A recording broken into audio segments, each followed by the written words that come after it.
They say wolves hunt in moonlight, but Ember had learned the most dangerous hunt happened in broad daylight, wrapped in human flesh, breathing their air, grinding their herbs, bleeding red just like them, even though her true blood shimmered silver as starlight. 10 years. 3,750 days of careful deception.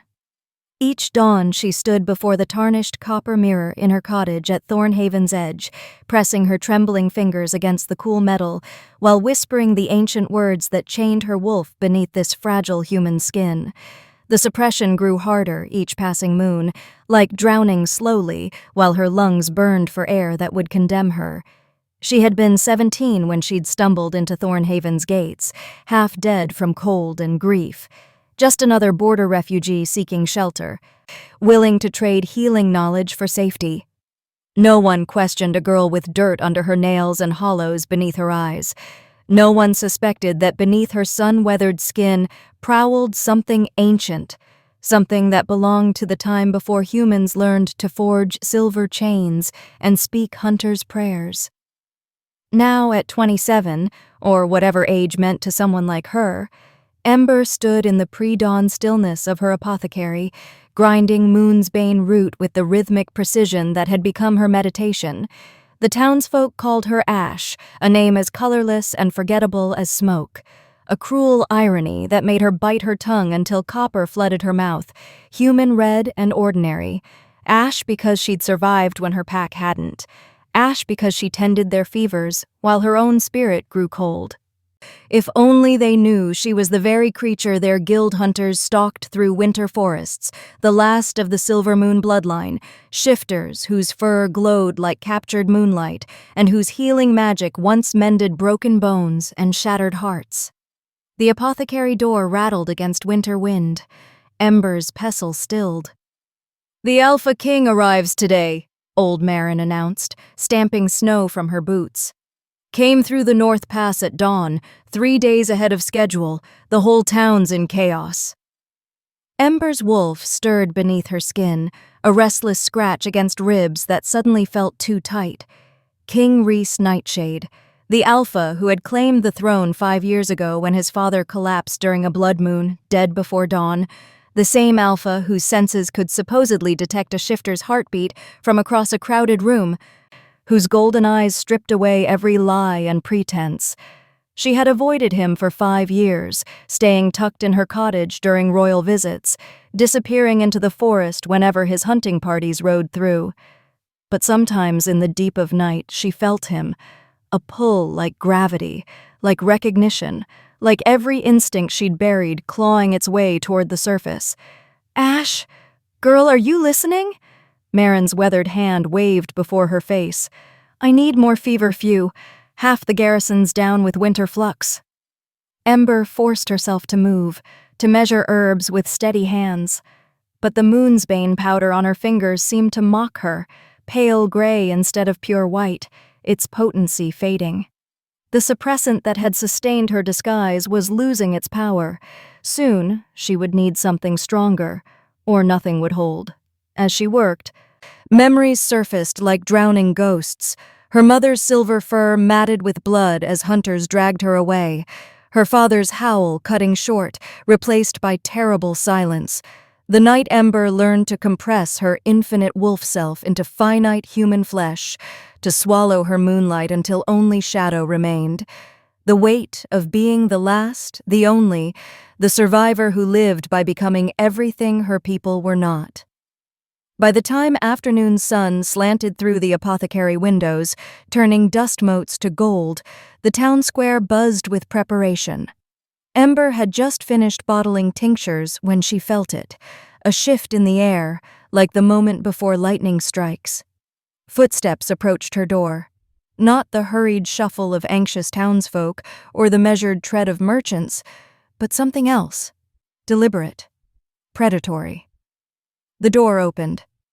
He filled the frame, tall and broad-shouldered, wearing a fur-lined cloak of deepest blue over black leather, a golden brooch catching light at his throat. His dark hair fell past his shoulders, framing a face of sharp angles and fiercer purpose. But it was his eyes that stopped her breath. Golden, burning, ancient. Alpha King Rhys Nightshade stood in her apothecary, and every carefully constructed lie Ember had built suddenly felt translucent as spider silk. His nostrils flared slightly, his jaw tightened. When he spoke, his voice rolled through the small space like distant thunder. "Herbalist, I need supplies for my men. Wolfsbane salve, feverfew, anything that masks scent." Ember's wolf pressed against her skin, recognizing something in him that terrified her more than any hunter's blade. Her hands moved automatically, gathering jars, but her voice emerged barely above a whisper. "The wolfsbane salve takes 3 days to prepare properly, Your Majesty." "Then you'll begin immediately." His eyes never left her face, reading something there she couldn't hide. "There's a feast tomorrow night, a hunt celebration. All of Thornhaven is invited." His head tilted slightly, wolf-like. "I expect to see you there, herbalist." It wasn't a request. As he turned to leave, he paused in the doorway.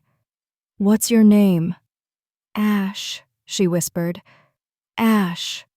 He tested it like tasting wine, finding it wanting. Fitting, for something trying very hard not to burn. If you believe no one should have to hide who they are to survive, hit subscribe. Only hunters and haters won't. Comment, "No more hiding if you stand with those forced to live in fear." Then he was gone, leaving only the scent of pine and smoke and something wilder, something that called to the part of her she'd buried for 3,750 days. Ember's hands finally trembled. The feast was tomorrow night. The full moon rose in 3 days. Her carefully maintained control was already fracturing, and the one person in the kingdom who could see through her disguise had just looked into her eyes and known. Ember drank the Moonsbane tea in 3 bitter doses throughout the day, each mouthful burning down her throat like liquid iron. By evening, her hands shook, and her vision swam with shadows that weren't quite there. Too much suppressant could kill a silver moon wolf as surely as silver, but too little would leave her vulnerable. She chose poison over exposure. The feast hall blazed with torchlight and excessive warmth when she arrived, wrapped in her only good cloak, gray wool that helped her blend into corners and doorways. The great timber hall of Thornhaven's modest keep overflowed with townsfolk and soldiers, their voices rising in waves of celebration. At the high table, King Rhys sat flanked by his commanders, his golden eyes scanning the crowd with an intensity that made her stomach clench. She pressed herself against the far wall, between a supporting beam and a tapestry depicting some long-ago hunt. From here, she could observe without being observed, could fulfill the Alpha's command to attend without actually participating. The Moonsbane churned in her belly, making everything too bright, too loud, too real. The herbalist came after all. Rhys's voice rumbled beside her ear, and Ember's heart stuttered. She hadn't heard him approach, hadn't sensed him move through the crowd. He stood close enough that his body heat reached through wool and linen, close enough that his scent, pine and smoke and something wilder, made her wolf thrash against its chains for the first time in months. A desperate, keening howl built inside her chest, silent but devastating. "Your Majesty," she managed a curtsy without meeting his eyes. "I wouldn't dream of disobeying a royal command." "No," he said quietly, studying her with an expression she couldn't decipher. "I don't believe you would. You're very good at obedience, aren't you? At being exactly what's expected." Before she could respond, a stir rippled through the crowd. The great doors opened, admitting a gust of winter wind and a woman who commanded attention like gravity commands falling stars. She was perhaps 50 tall and regal in deep burgundy velvet, her dark hair streaked with silver pulled back from a face of sharp beauty and sharper calculation. Cold gray eyes swept the hall with predatory assessment, and when her gaze passed over Ember, there was no recognition, only the blank dismissal reserved for servants and shadows. But Ember recognized her, would have known her anywhere, even after 10 years, even with new lines carved around her mouth and frost in her hair. Aunt Maris, her mother's sister, the elder who had vanished the night before the hunters came. "Counselor Maris," Rhys acknowledged, his voice cooling several degrees. "I wasn't informed you'd be attending." "Forgive the intrusion, Your Majesty." Maris's smile didn't reach her eyes as she inclined her head. "I'm here on guild business." "We've received reports of Silver Moon wolf activity in this region. I'm sure you understand the importance of investigating such claims thoroughly." The word Silver Moon cracked through the hall like breaking ice. Conversations faltered. Soldiers' hands drifted toward weapon hilts. Even the fire seemed to dim. Ember's wolf howled silently, clawing at her ribs, begging to run. "There haven't been Silver Moon wolves in the kingdom for over a decade," Rhys said carefully. "Most believe them extinct." "Most believe many things that aren't true." Maris's eyes continued their systematic scan of the room. "That's why the guild exists, Your Majesty, to separate truth from comfortable fiction." Rhys's jaw tightened, but before he could respond, a young shifter boy, perhaps 8 years old, darted past, chasing another child in some game. He collided with a servant carrying wine, and the carafe flew from her hands in a graceful, terrible arc. Red wine splashed across white linen, across silver platters, across Ember's gray sleeve. The cold liquid soaked through wool and cotton, reaching the small cut on her wrist where she'd caught it on a thorn that morning gathering herbs. Time crystallized into something fragile and sharp-edged. A single drop welled from beneath her soaked sleeve and fell onto the white tablecloth. In the candlelight, it caught and held illumination differently than the wine surrounding it. Not quite red, not quite clear, but something in between. Something that shimmered faintly silver before spreading into ordinary crimson. Across the hall, Maris's head snapped toward the stain with the precision of a hunting hawk spotting movement in grass. Her eyes widened, her lips parted. Recognition and triumph blazed across her face in the space between heartbeats. If you can't stand manipulators who hunt their own family for power, comment, "I stand with survivors." Hit subscribe if you believe family should protect, not betray. Only people like Maris won't. She drew breath to speak. A large, warm hand covered the stain completely. Rhys had moved faster than Ember's poisoned senses could track, his palm pressing firmly against the tablecloth, hiding the evidence beneath scarred knuckles and calloused fingers. "The herbalist," he announced, his voice cutting through the hall with alpha command that demanded attention and obedience, "has been working day and night preparing medicines for my warriors. She collapsed from exhaustion yesterday in her apothecary." He turned that golden gaze on Ember, and she saw something fierce and protective burning there. "She is under my personal protection. Anyone who questions her service questions me." The declaration rang against timber and stone. Soldiers straightened. Townsfolk nodded. Even Maris's expression smoothed into neutral acknowledgement, though her eyes remained sharp as flint on Ember's face. "Of course, Your Majesty," Maris said softly. "How fortunate she has such a devoted patron." The feast continued around them, but Ember couldn't move, couldn't breathe. Rhys's hand remained over the stain, warm and steady, while her aunt watched from across the room with the patience of a predator who had just located wounded prey. She was saved. She was trapped. She was both and neither, suspended in the space between discovery and denial. When the feast finally ended and the crowds began to disperse, Rhys caught her elbow as she tried to slip away into the night. His grip was gentle but immovable, guiding her into a small side chamber lit only by moonlight through narrow windows. "I know you're hiding something," he said without preamble, closing the door behind them. His golden eyes held hers, stripping away every carefully constructed defense. "And I know your blood isn't entirely human. I've been alive long enough, have seen enough, to recognize the signs." Ember's wolf pressed against her skin, drawn to him despite every instinct screaming danger. "Your Majesty, don't lie to me." The words held no anger, only a strange, aching gentleness. I just claimed you publicly. Do you understand what that means?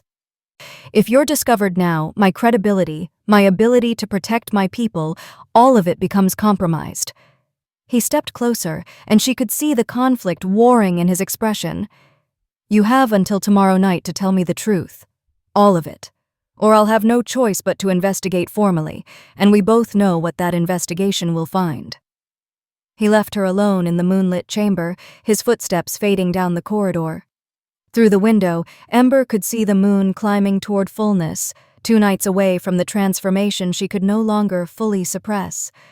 Somewhere in the keep, her aunt was planning, and Rhys, the Alpha King who had just painted a target on his own back to protect her, was waiting for truth she'd spent 10 years learning to bury. The wolf inside her howled, and this time, Ember wasn't sure she had the strength to keep it silent. Ember ran. She left everything. Her cottage, her carefully cultivated life, the gray cloak still damp with wine and secrets, and fled into the forest as darkness fell. "Tomorrow night," Rhys had said. But tomorrow was a luxury she no longer possessed, not with Maris's cold eyes tracking her every movement, not with the full moon rising fat and silver above the trees. The Moonsbane tea had worn thin. Her wolf surged against its chains with desperate fury, 10 years of suppression demanding release. Pain lanced through her bones as they began to shift and reform. Not yet. Not yet. She pushed deeper into the woods, stumbling over roots and stones, her human form fracturing with each step. The moon crested the horizon, and control shattered like glass. The transformation tore through her, violent, agonizing, inevitable. Bones cracked and restructured, skin rippled into fur. Her scream became a howl that echoed through the winter forest, a sound the kingdom hadn't heard in a decade, a sound that meant the impossible. A silver moon still lived. She stood on 4 legs in a clearing flooded with moonlight, her fur glowing silver white as if she'd been carved from starlight itself. The wolf's instincts overwhelmed her human consciousness: run, hide, survive. But beneath that primal chorus sang something else, something that recognized another presence approaching through the trees. Rhys emerged from the shadows in a half-shifted state, his eyes burning gold, his features caught between human and wolf. His massive form should have triggered her flight response, but instead his wolf dropped its head, ears flattening in a gesture of submission that defied every hierarchy she understood. An ancient alpha, bowing to her. The recognition in his gaze was absolute. He had known. Perhaps from the very beginning, he had known. Ember's shift back to human form was gentler than the first transformation, but left her gasping and naked on the frozen ground, her silver-white hair spilling around her shoulders. Before shame could take root, Rhys was there, shrugging out of his heavy fur-lined cloak and draping it around her trembling frame. He kept his eyes on hers, respectful, but unflinching. "I've been waiting," he said quietly, his voice still edged with wolf roughness. "For you to trust me enough to show me the truth." "You knew," her voice cracked. "This whole time, you knew what I was." "I knew you were something extraordinary the moment I walked into your apothecary." He settled onto the ground across from her, giving her space even as everything in his posture spoke of wanting to move closer. "Your scent carried moonlight and ancient magic, things that shouldn't exist anymore. I couldn't name it then, but my wolf recognized yours." His jaw tightened. "I understand why you hid. After what was done to your people." "Then you understand why I have to run." Ember pulled the cloak tighter, breathing in his scent, pine and smoke and safety she couldn't afford to believe in. "I've survived this long by disappearing. It's the only way." "Is it survival?" The question held no judgment, only a bone-deep weariness that matched her own. "Or is it just a slower way of dying?" The words hit like physical blows because she'd asked herself the same thing every morning for 10 years. Rhys ran a hand through his dark hair, and for the first time, she saw past the Alpha King to the man beneath, exhausted, lonely, barely holding himself together. "I need to tell you something. About what I am. He met her eyes, and she saw fear there. I'm the last of the ancient alphas, the original bloodline, before the packs fractured and spread. My ancestors could feel every wolf in their territory, connect to them, lead them through shared consciousness. That sounds like a gift, Ember whispered. It's a curse. His voice roughened. I feel them all. Every pack member in my kingdom. Thousands of bonds, thousands of needs and fears and hungers, all pulling at me constantly. Some days I wake up and don't know which thoughts are mine and which belong to them. I'm losing myself piece by piece, drowning in everyone else's existence. His hands clenched into fists. My father went mad from it. He died screaming, unable to remember his own name beneath the weight of all those voices. Ember's heart cracked for him. She understood that particular hell, being simultaneously too much and not enough, carrying a legacy that devoured you from the inside.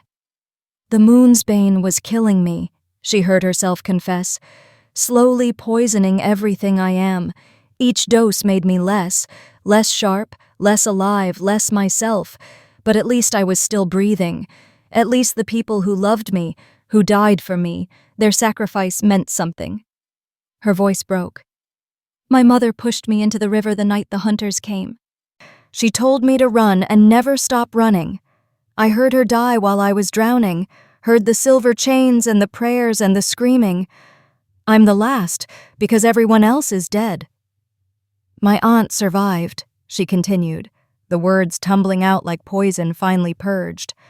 Maris, she was supposed to protect the pack, but she betrayed us to the guild, told them where we gathered when we were most vulnerable. I don't know why she did it, but I know she's the reason my family is gone. Ember looked up at Rhys through tears. And now she's here. She's looking for me specifically. Whatever she wants, it's worth using the guild as her weapon. I need to leave before I bring that same death to Thornhaven. To you. Rhys moved then, closing the distance between them. His hand reached for hers, and when their fingers touched, something sparked. A jolt of recognition deeper than attraction, primal and undeniable. The beginning of a bond that had been forming since the moment he walked into her apothecary. A mate bond. His breath caught. Do you feel that? Yes. The admission terrified her more than silver chains or hunter's prayers. But it doesn't change what I have to do. What if you didn't have to run? His grip tightened, anchoring her. What if, for once, you had someone standing beside you instead of watching you disappear? Through their joined hands, she felt the chaos of his fractured consciousness, the thousand voices pulling him apart. And he felt her loneliness, the decade of silence, the slow erosion of self that came from denying her nature. Two people drowning, two people who might save each other or drag each other under. She'll come for me, Ember whispered. Maris won't stop until she has what she wants, and I don't even know what that is. Then we find out together. Rhys's golden eyes blazed with fierce determination. No more running. No more hiding. We face this, we face her, and we end it. The full moon hung above them, silver and complete, and for the first time in 10 years, Ember let its light touch her skin without fear. They returned to Thornhaven at dawn, Ember wrapped in Rhys's cloak, both of them changed by moonlight confessions, and the mate bond humming between them like a plucked string. The town still slept as they slipped through quiet streets toward the keep, where Rhys had taken temporary quarters. They didn't make it past the threshold. Maris stood in the center of the room, flanked by 6 guild hunters in their distinctive silver-trimmed leather. She looked every inch the concerned official, her silver-streaked hair arranged in an elegant knot, her burgundy dress immaculate despite the early hour. But her eyes held the flat, predatory gleam of something that had stopped being entirely human long ago. Your Majesty. She inclined her head with perfect courtesy. Forgive the intrusion, but guild business cannot wait for proper social hours. Her gaze slid to Ember, dismissive and calculating in equal measure, especially when the evidence becomes so compelling. Rhys moved slightly, positioning himself between Ember and the hunters. Counselor, I don't recall granting permission for a search of my private quarters. The guild's authority supersedes territorial boundaries when hunting confirmed threats. Maris produced a leather folder, spreading documents across the table with deliberate precision. We have 3 separate accounts of Silvermoon howling in these woods, physical evidence, fur samples that glow under moonlight, and most damningly, a blood sample from your feast that our alchemists have confirmed contains lunar essence. Her smile was all teeth and triumph. The creature is here, Your Majesty, in Thornhaven, possibly even in this room. The hunter's hands drifted toward their weapons. Ember felt her wolf surge against her skin, recognizing the threat even as her human mind scrambled for escape routes that didn't exist. I can prove it, Maris continued, her voice honey-sweet and venomous. I've brought something that reveals truth better than any testimony. She drew a length of chain from her cloak, pure silver, etched with runes that seemed to drink the morning light. Pure silver reacts to shifter blood. An innocent human feels nothing. But a wolf. She moved toward Ember with the unhurried confidence of a predator who had already won. The silver chain swung gently from her fingers, and even from 5 feet away, Ember felt it. Heat that burned like touching flame, a searing rejection of everything she was. Her skin began to blister, angry red welts rising on her arms where the cloak had fallen back. Her wolf howled in agony, and the sound escaped her throat. Half human, half beast, entirely damning. Maris's eyes widened in theatrical shock, one hand flying to her mouth. Blessed moon, my niece, little Ember. Her voice dripped false sentiment thick as poison. You survived? After all these years, we all thought you were dead with the others. The hunters moved forward, silver chains rattling. Rhys's growl filled the room, his alpha presence expanding until the very air felt heavy with dominance and threat. Stand down. The command rolled through every hunter's bones, and 3 of them faltered, their wolves responding to ancient alpha authority even through their human discipline. But Maris had planned for this. She moved faster than any human should, producing a second chain, thicker, darker, carved with symbols that made Ember's vision blur just looking at them. Before Rhys could react, before his wolf could fully manifest, she snapped the collar around his neck with the precision of long practice. The effect was instantaneous and catastrophic. Rhys's eyes went wide, his hands clawing at the collar as silver burned into his skin. But the physical pain was nothing compared to what Ember felt through their bond. The sudden, violent severing of thousands of pack connections, all those voices that had been slowly drowning him, suddenly screaming in his mind with no anchor, no order, just chaos and fragmentation. He fell to his knees, then collapsed completely, convulsing as his consciousness splintered under the weight of 1,000 souls he could no longer organize or control. His eyes rolled back, and the sounds coming from his throat were barely human, anguished, lost, drowning. Stop! Ember lunged forward, but 2 hunters caught her arms, silver-lined gloves burning through her sleeves. Please, you're killing him! Oh, I'm not killing him. Maris crouched beside Rhys's writhing form, studying him with clinical detachment. The collar simply severs his ability to manage his ancient alpha bonds. All those connections are still there, still demanding attention, but now he has no way to filter or control them. He'll drown in their collective consciousness, lose himself completely within the hour. She stood, brushing imaginary dust from her skirts. Unless I remove it, of course. She turned to Ember, and her mask of civility finally cracked, revealing something hungry and ancient underneath. I've spent 10 years perfecting a ritual, my dear niece, a way to drain moon essence from a silver moon wolf without killing the donor. You'd be kept in a twilight state, not quite alive, not quite dead, feeding my immortality for centuries. Her smile was terrible. I eliminated the others because they were too old, too damaged by the purge.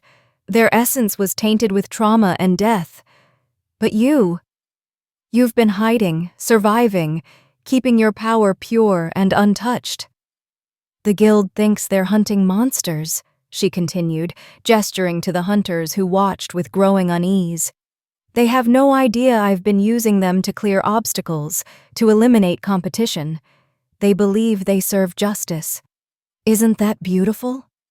Comment choose healing over betrayal if you can't stand people like Maris who sacrifice their family for personal gain. Hit subscribe if you believe survivors deserve justice. Manipulators and betrayers won't.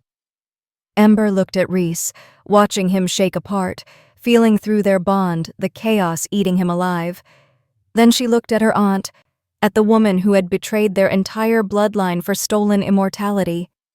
Here's your choice, little one. Maris's voice softened to false gentleness. Come willingly. Let me take what I need. I'll remove his collar and he'll live. He'll rule his kingdom, protect his people, never even remember you existed. She let the words settle like ash. Or refuse, and watch the last ancient alpha die screaming, drowning in madness while his kingdom falls into chaos without him. You have 1 hour to decide. She nodded to the hunters. Keep them separated. And if the girl tries anything, tighten the collar. I want her compliant, not heroic. Maris swept from the room, leaving Ember held between hunters, watching helplessly as Rhys convulsed on the floor, lost in a storm of voices he could no longer silence. Through their bond, she felt every moment of his fracturing, the terror, the confusion, the slow dissolution of self. 1 hour. 1 hour to choose between her life and his, between survival and sacrifice, between running away one final time or finally standing still long enough to fight. The mate bond pulsed between them, fragile and fierce, and Ember realized with devastating clarity that she'd already made her choice the moment Rhys had offered his cloak in the moonlight and called her extraordinary instead of monster. The hunters kept Ember pinned against the far wall, while Rhys convulsed on the floor, his consciousness fragmenting beneath the weight of 1,000 bonds he could no longer control. Through their mate connection, she felt every moment of his dissolution, the terror of forgetting his own name, the agony of being everyone and no one simultaneously. 53 minutes remained of Maris's ultimatum, but Ember had spent 10 years running, hiding, choosing survival over living. She had watched her mother die so she could escape. She had poisoned herself daily to remain invisible. She had become so small, so careful, so desperately afraid that she'd forgotten what her people truly were. Silver Moon wolves weren't just shifters. They were healers, menders of broken bonds and shattered spirits. Her mother had once knitted a child's fractured soul back together after a trauma that should have destroyed him. Her father had eased the passing of dying wolves, giving them peace instead of pain. Moon essence wasn't just power, it was connection itself. The realization hit her like lightning, illuminating a path she'd been too frightened to see. Maris wanted to steal that connection, hoard it, twist it into something that served only herself. But connection couldn't be stolen. It could only be given, shared, woven between willing souls. Ember stopped struggling against the hunter's grip. She closed her eyes and reached deep, past the fear and the moon's bane damage and the decade of suppression, down to the core of what she was. Silver light bloomed beneath her skin, growing brighter, and the hunters stumbled back with startled curses as her wolf essence manifested visibly, not a transformation, but pure lunar magic made tangible. She began the words of severing, an ancient ritual her mother had taught her as a child, a way to cut one's connection to the moon completely, to become fully human, to sacrifice the wolf forever. If she destroyed the essence Maris coveted, made herself worthless, her aunt would have no reason to continue this madness. The power would die with her, and Maris would be forced to release Rhys to save face before the guild. It was the only way she could save him, while ensuring Maris could never steal what she'd killed to obtain.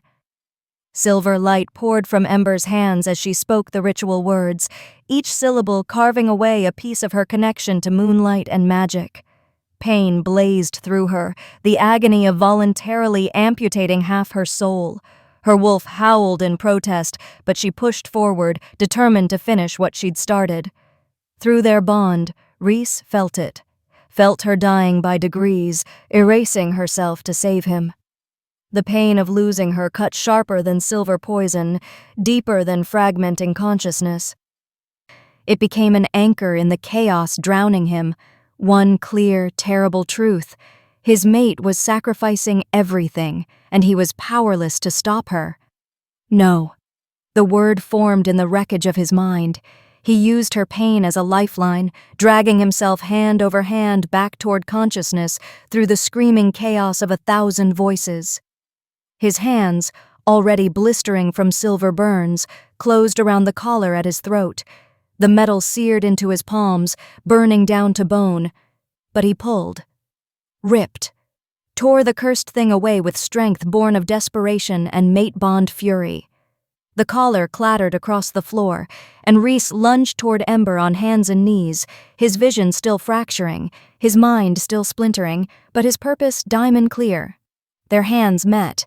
The moment their fingers clasped, something extraordinary happened. The severing ritual Ember had begun reversed, redirected, transformed. Her moon essence didn't dissipate, it flowed through their bond into Rhys, and his ancient alpha power surged back into her.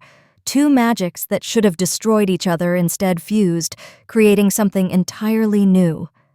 Ember's healing magic extended through Rhys's pack consciousness, and suddenly, those 1,000 chaotic bonds organized themselves into a tapestry of connection based not on dominance, but on choice, not on submission, but on mutual care. His ancient alpha power amplified her moon essence, transforming her solitary light into something that could reach every shifter in the kingdom. A wave of silver-gold magic exploded outward from their joined hands, rolling through Thornhaven like dawn breaking after endless night. Every shifter felt it, a warmth in their chest, an invitation without coercion, a sense of belonging that asked nothing but offered everything. Pack bonds reformed around choice instead of hierarchy, around healing instead of control. The magic found Maris in the courtyard below, and her triumphant expression shattered into horror. The stolen essence she'd ripped from other Silvermoon victims over the years, fragments of murdered wolves she'd woven into her own life force, began pulling free. She screamed as silver light tore from her skin, like moths fleeing flame, each fragment purifying as it dissipated into the morning air. Her body began to age, decades of stolen immortality unraveling in seconds. Silver-streaked hair turned pure white, then began falling in clumps. Smooth skin creased with deep lines, then sagged, then turned paper-thin. She collapsed to her knees, no longer the ageless predator, but merely human. Powerless, mortal, exactly what she'd feared and fought against for 10 years. She didn't die. That would have been mercy. Instead, she would live out her remaining natural years fully human, watching everything she'd sacrificed her family for crumble to dust. Inside the quarters, the silver collar dissolved into ash. Rhys's pack bonds stabilized, no longer drowning him because Ember's presence filtered them, organized them, made them manageable. And Ember's wolf, free after a decade of Moonsbane poison, stretched beneath her skin without pain or fear, grounded by Rhys's ancient strength. The guild hunters stared in shock, weapons lowered, understanding finally dawning that they'd been manipulated, that the true monster had been the woman claiming to protect them. Within hours, every shifter in Thornhaven had gathered in the town square. Rhys stood on the keep steps, Ember beside him, their hands still joined. He spoke of the Luna Accord, a new treaty that would protect rare bloodlines, abolish the hunts, establish sanctuaries where shifters could live without fear. He announced Ember as his mate and Luna Queen, and when some of the older nobles bristled at a Silver Moon wolf in a position of power, Ember stepped forward. "We represent balance," she said, her voice carrying across the assembled crowd. "Not dominance and submission, but healing and strength working together. Power tempered with compassion. Leadership earned through service. Not demanded through fear." She met the eyes of the guild hunters who had held her captive hours before. The age of hiding is over. So is the age of hunting. We begin something new today, together. The crowd erupted, some with celebration, some with cautious hope, some with the tentative belief that perhaps, finally, things could change.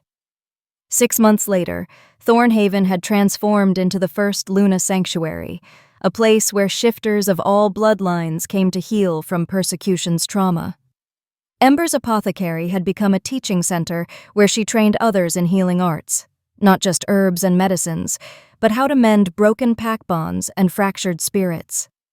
On a clear autumn night, Ember and Reese stood on the new palace balcony, watching the full moon rise over their sanctuary. Ember no longer hid from its light. She bathed in it, let it illuminate her silver-white hair and the wolf that lived freely beneath her skin. Reese pulled her close, and through their bond, she felt his consciousness, clear and whole, no longer drowning in 1,000 voices, because she helped him carry that weight. And he felt her joy, her freedom, her wolf finally at peace. "Thank you," she whispered against his chest, "for not letting me run." "Thank you," he replied, pressing his lips to her hair, "for teaching me that strength isn't carrying everything alone. It's finding someone worth sharing the burden with." The age of hiding had ended. The age of healing had begun, and 2 wolves who had been the last of their kinds discovered they were the first of something new. Thank you so much for watching till the end. If you enjoyed this story, don't forget to like the video, subscribe to the channel, and turn on the notification bell so you never miss our next upload. I'd also love to hear your thoughts. Tell me in the comments what you think about this story and where you're watching from. Your support means a lot and helps us keep creating more stories like this. Until next time, stay safe, stay inspired.